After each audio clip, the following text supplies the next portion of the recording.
Hello again. Another video from Felix Foam Forge. As the title suggests, this is half a what to do if something breaks tutorial and half a guide to brass breech. As you can doubtless see, this is my Buzzbee Sentinel, and it's actually one of my favourite blasters despite the ergonomics. I mean, the grip is minute, the stock is too short, the shell is, you can see that, I mean look at that, very very bendy. On the outside it looks like a cheap toy, which of course is what it is, but on the inside it's a different story. This has got a really simple mechanism. The plunger tube arrangement for this thing is great, and also the internals for this are very similar to a lot of other Buzzbee blasters. They don't make this anymore, or at least I haven't been able to find it on their website, but there are some bolt action ones that have got very very similar internals.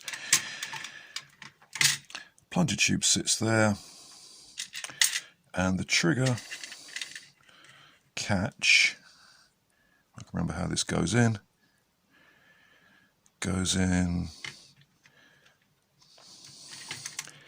here. Yeah, there's the trigger catch.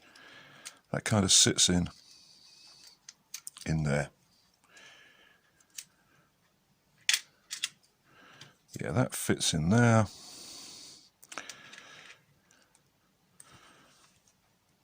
The trigger spring goes in there, and it's pushed upwards by this, which can't be released until this is all the way forward. Now you can take this out, but I prefer to leave it in. That pushes the trigger back,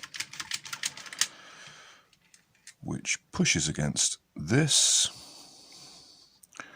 which slides up and releases the plunger. You can't get K26 very easily over the UK without having it shipped from America. This is a length of Worker N25. This is a really strong spring. That's good. I mean, I've just put this in. I've reinforced the head of the bolt, padded it. The O-ring's a little withered looking, so I'm probably going to have to release that. Oh, I'm getting ahead of myself, aren't I? Why am I doing this? Well, because something broke. I was taking some pot shots with this the other day, and all of a sudden something went prong inside, and the lever, nice metal lever, stopped working. I thought what had happened was this. I thought we'd had a break here. Because this this little nylon washer fits in there. Oh, there's another nylon washer there. I mean, this is what I mean. Oops. This may look like a piece of cheap rubbish on the outside, but inside it's all good. The use of the nylon washers is great because they're actually self-lubricating in a weird sort of way. Anyway, you can see how that works. You can see the dart stop being pushed down when you lever this all the way up. When you get it right, you see you can't fire, you can't pull the trigger until this little switch is all the way forward, which means everything's properly aligned up there. And that pulls that back there. It would if it fitted in, all the way back to there. And I thought that this U-shaped piece of plastic had broken because, well, it's a weak point. You know, it's just moulded together. The weak point is here and up here and round the back. I mean, I've filled it in with epoxy putty, but I thought that's probably what's gone. It turned out it hadn't. What had broken was the original rivet that held this washer in. So I've replaced that with a bolt, which should last for a good long while.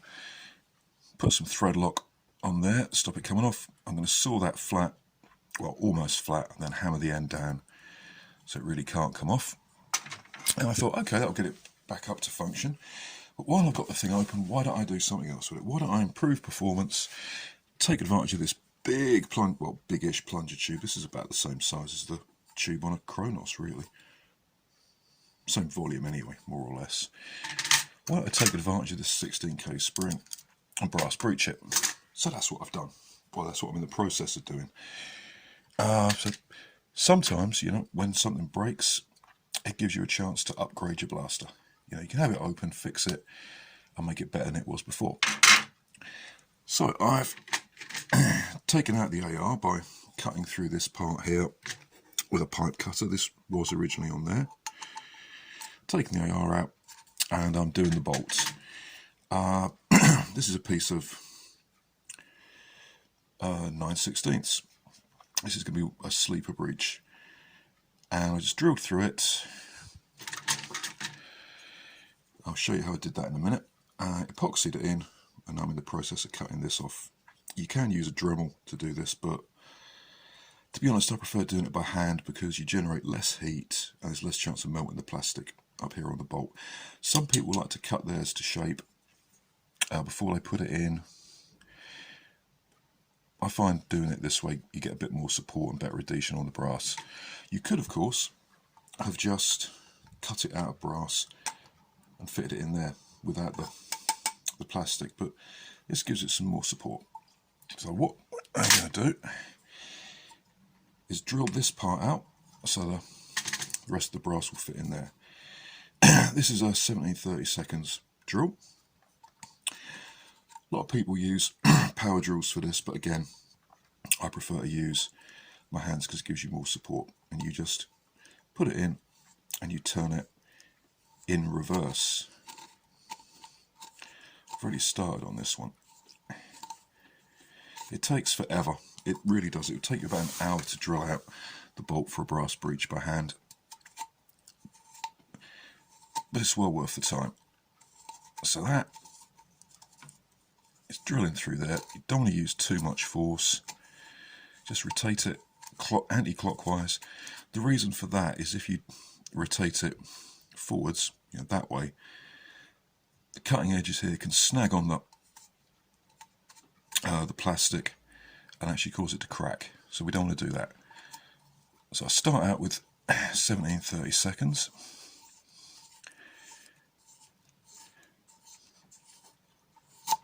There we go. That's drilled out for 17-30 seconds.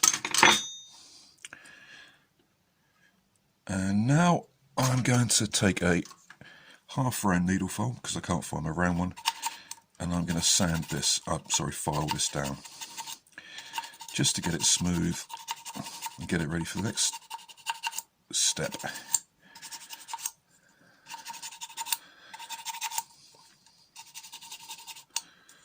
Now, it's worth bearing in mind that 17-30 seconds is the interior diameter of a piece of 17-30 seconds brass. I'm just going to get a piece of that.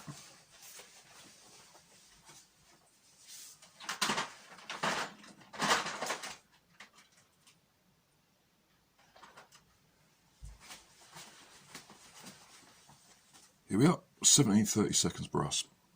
That's the interior diameter. So this probably won't fit all the way in. Yes, it does. Excellent, that's good. Because what I'm going to do now is epoxy this in here and use this inside that. Obviously this will be short, I'm going to cut that off there. To fit this in, and this will also act as a dart stop. So this will be cut down.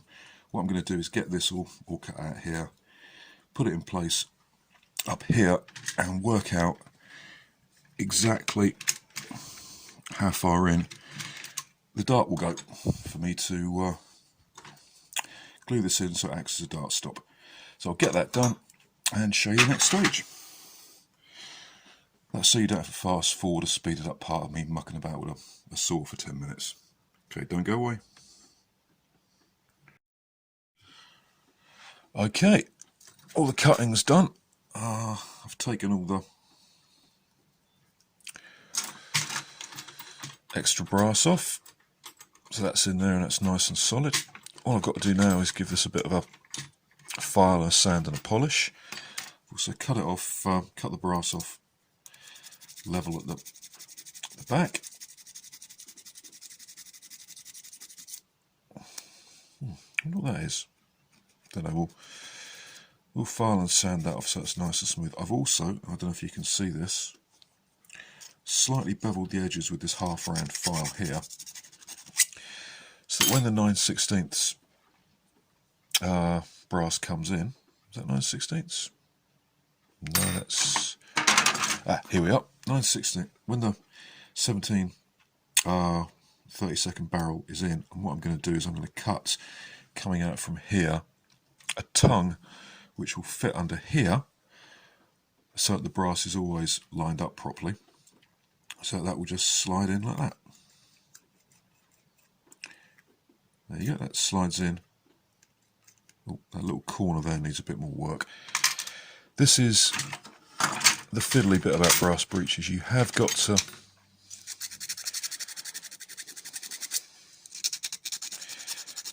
take some time getting them set up right.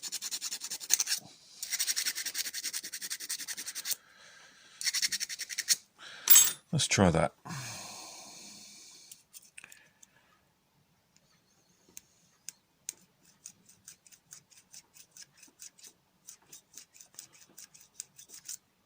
Yeah, that seems to be working all right. What I'll be looking for finally, when I get the barrel installed, is about that much, about that much of an air seal. So that will just slip in over there, boom, and that gives me a yep, perfect air seal. What I've also done is cut this this piece of 17 30-seconds brass here to act as a dart stop. So that fits over there. Well, it will. That needs a bit of a file. Needs a quick clean up.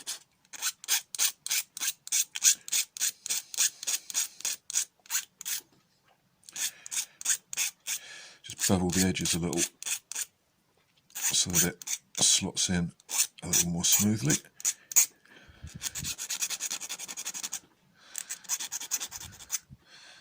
There. Just a little bit of a bevel. And that should let's go around the inside of that. Make sure there's no rough pieces. Anyone who's ever worked in the building or plumbing trades will know this is the part of the process that's sometimes called getting rid of the swarf or making good. Is that going to fit in there? Ah, there we go. Is the dart going to fit in there? Yep. See if we can get that in there. Yay! Excellent. So that will then fit in there, like that. Get that lined up nice and straight. Magazine. Now let's see if this is going to function properly. So that goes in there. That goes in there.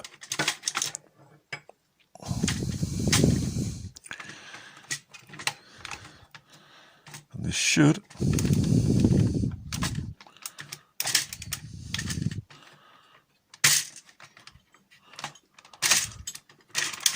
there we go. Yep, that fed all right. And whoops, the dart was exactly where it should have been, right about there. So when everything is lined up nicely, that'll go over there. Obviously I will not be using a waffle head for that. Waffles and brass breeches don't work. I should be using one of these, the old men gun style. The brass goes straight over the head, into there, and we're good to go. These got chewed up in postage. It's awful. Okay, so what I shall do now is get this glued in place, and we're good to go. I shall do that, and then I might test fire it just with the brass breech while I'm waiting for the barrel to arrive. Okay, talk to you soon. Okay, excuse me. That's the brass on the bolt done. That's all good. And all that's left now is the tricky bit, getting everything aligned. I've got a foot of K&S 1736 brass for the barrel. I want approximately a 4mm overlap with this to make a nice gas seal. So I'll peel all this off. For some reason this protective covering always ends up inside part of the barrel. Don't know if you can see that. Yeah, there's always some in there, so I've got to get that out.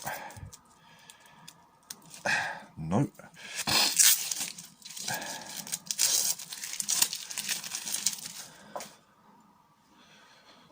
See if I can get that out with a screwdriver. Come on.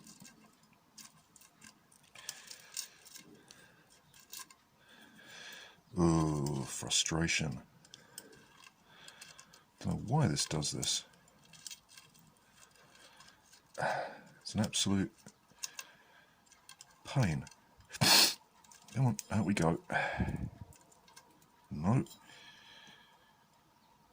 Well, the other end's clean at least.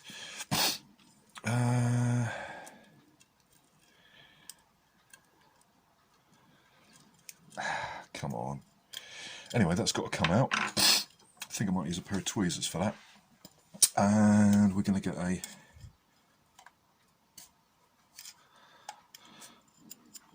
barrel here will be beveled on the outside, and this will be beveled on the inside, so it slots in nice and easy to about there. And this is going to have to go, let's see, get the dart tooth out of the way. That is going to have to go in. Oh, I've got to take all that out.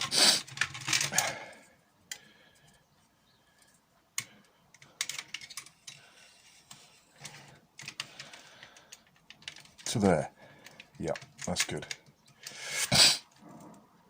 Obviously this will have to be yeah, this piece has got to come out because that pushes the barrel down, and obviously the dart tooth's got to come out, so I'll do that.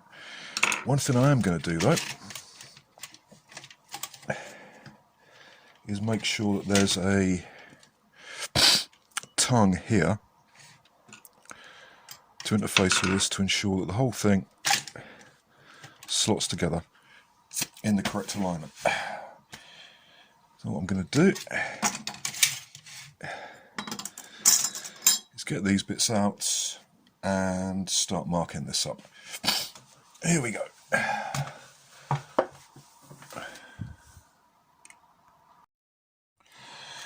Okay,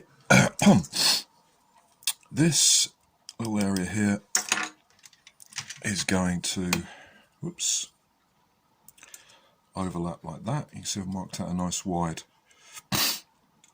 bit here that I'm going to keep. All this is going to come off. When that comes down, that's going to insert like that. And that's a complete air seal. That should be good. I may have to trim a little bit off because of the darts stopping there. It's also going to have to be beveled. What I want, if I put this in here, I don't know if you can see this. Let's get this. And this is out, when the bolt's all the way back, I want the barrel overlapping it like that. And then when the bolt's all the way forwards, I want a 4mm overlap, which is, if I mark that there, and then pull this back.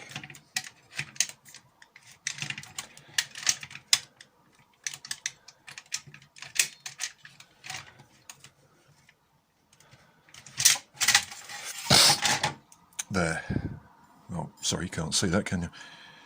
This bit will be overlapped out there, and that should work. Right, I'm going to get this cut, get it beveled. Okay, well, plan A didn't work, so I switched over to plan B. What I've done is I've taken most of the tongue off and just left enough to catch the darts at the top of the magazine and guide them in. So what I'm going to do now is bolt this together, give everything a final file, etc, etc, etc, and do a few test shots. See if the barrel's the right length. Okay, I'll get this bolted up and we'll get the chronograph out. And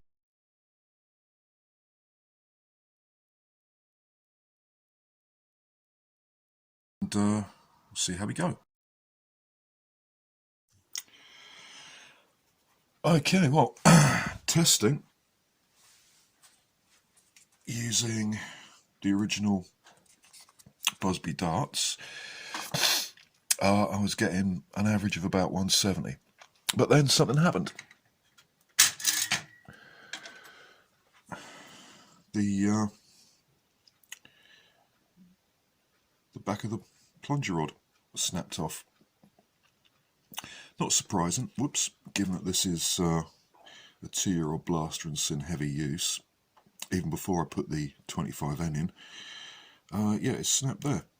So I glued it back on, reinforced it with some wire, put some putty on, and it still wouldn't catch.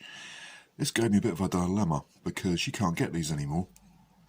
Although the internals are very similar to some of the bolt action ones Buzzbee make, they're not on sale in the UK either, and I'll have to order them from the EU, and they'd cost me about 40 quid, which, you know, is a lot. So I've got a broken plunger rod. What am I going to do? This, in the end, I spliced in an aluminium replacement. This looks a bit rough and ready because it was cut out of a total bar about that long and about that wide, and I had to do it with hand tools, and in fact no vise. That's solid. These two arms are sort of spliced into this groove here and held in place, and if you can see that, with a couple of pins. You can't really see that one because it's been filed down so much. Yeah, you can there. You see that? There's one there. There's 2 pins in there, and I cut those from a pin for joining a retaliator bolt sled to the bolt. And it works. And interestingly enough, I was thinking that with the plunger rod heavier, it was actually going to get a lot less. You know, it's going to slow down the acceleration of the plunger tube and knock me back from the average of about 160. Using the Buzzbee darts, I had a pleasant surprise. I don't know whether the extra weight's helping the kinetic energy or the impetus of the plunger rod. But firing these Buzzbee darts, I'm getting an average in the 180s and a high in the 190s. 190 FPS out of a plunger tube that big is really quite impressive. Well, it impresses me anyway. So I'm going to get this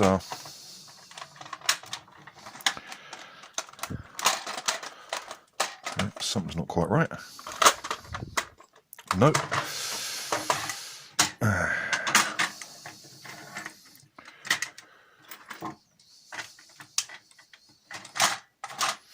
Let's get this back together and then I'll put it through the chrono. And we shall see what we're getting. Okay, don't go away.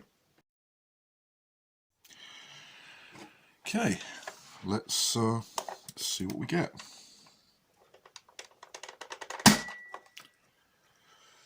$186.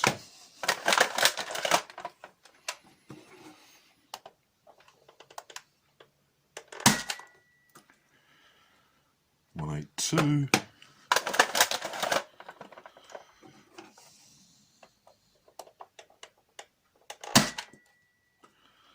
$186.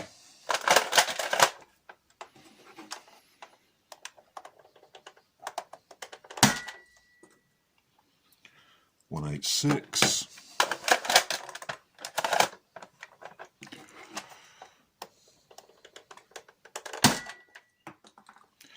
$170. Mind you, that dart's a little screwed up.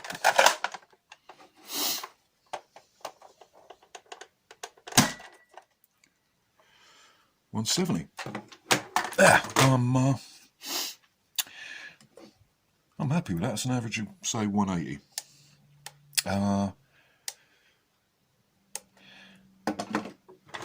It's a real pity Buzzbee don't make these anymore, because for 25 quid blaster, some brass, a cheap spring, and a bit of work with some aluminium, this is shooting like a Dart Zone Pro or a Vanilla Prophecy. I'm really pleased with that. Excellent stuff. Okay, that's it for this video. Comments in the comments section. If you like the content, subscribe and share. Be in touch later. Thanks very much for watching. Hope you enjoyed it.